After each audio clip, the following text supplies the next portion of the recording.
Hello everyone, I am Mukhlisa Sobrijonova. Today's our theme is adjectives and adverbs. Demak, bugungi mavzuyimiz sifatlar va ravishlar. Biz bugun sifat va ravishlarni ishlatilishini o'rganamiz. What is an adjective? Demak, sifat nima? An adjective describes a noun.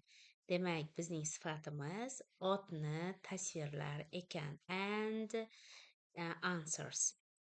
Demak, savollari what kind, which one, how many degan so'roqlarga javob bo'ladi. For example, happy, blue, tall, three. Demak, baxtli, ko'k, uzun, uch kabi misollarni olsak bo'lar ekan. What is an adverb? Demak, ravish nima? An adverb describes a verb, adjective or another adverb. Demak, ravishlarimiz bizni fe'lni, sifatni va boshqa bir adverbni, ya'ni ravishni tasvirlab keladi. And it answers how, when, where, how often kabi so'roqlarga javob beradi. For example, quickly, very, yesterday and often. There are some sentence for adjective and adverbs. Bu yerda bir nechta misollar berilgan sifat va ravishlarga. He is a fast runner. It is a fast adjective because it describe a noun. Demak, bu yerda fast adjective ya'ni sifat bo'lib kelgan, chunki u runner ya'ni yuguruvchini, otni tasvirlab beryapti. The next sentence, he runs fast. Keyingi misol, u tez yuguradi.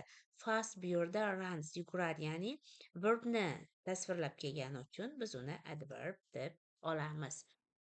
She is a beautiful singer. Beautiful singer. Demak, bu yerda chiroyli qo'shiqchi bo'lgani uchun biz uni otni tasvirlagani uchun adjective ya'ni sifat deb oldik. She sings beautifully. It is adverb because we add ly. Demak, beautifully bu yerda adverb ya'ni ravish bo'lib kelyapti. Chunki biz unga ly qo'shimchasini qo'shganimiz bilan ham alohida ta'kidlab o'tsak bo'ladi. Sings kuylaydini tasvirladik fe'lni, lekin ly qo'shimchasi, demak bu adverb qo'shimchasi hisoblanadi. Forming adverbs demak ravishni tasvirlanishi. Demak, biz yuqorida ham aytdik, qayta ta'kidlaymiz. Adjective ya'ni sifatga ly qo'shimchasini qo'shish orqali biz ravish yasaymiz. For example, quick, quickly, loud, loudly. Bular misol bo'la oladi, lekin diqqat qilishimiz kerakki, ly qo'shimchasi har doim ham qo'shilmaydi.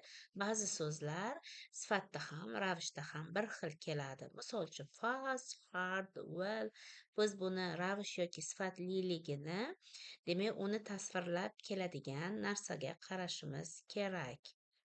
Xulosa qilib aytadigan bo'lsak, demak, adjective ya'ni sifatlarimiz otni tasvirlaydi, ravishlarimiz esa fe'llarni, adjektiv sifatlarni va boshqa bir ravishlarni tasvirlab keladi va ko'pgina ravishlarni oxirida biz ly qo'shimchasini qo'shish orqali ravish yasaymiz. Bu yerda ba'zi kvizlar va misollar berilgan. Biz bularni bajarib, demak, sifat yoki ravishlarni yanada mustahkamlab olsak bo'ladi. She danced, demak, danced qilib berilgan, o'ynamoq.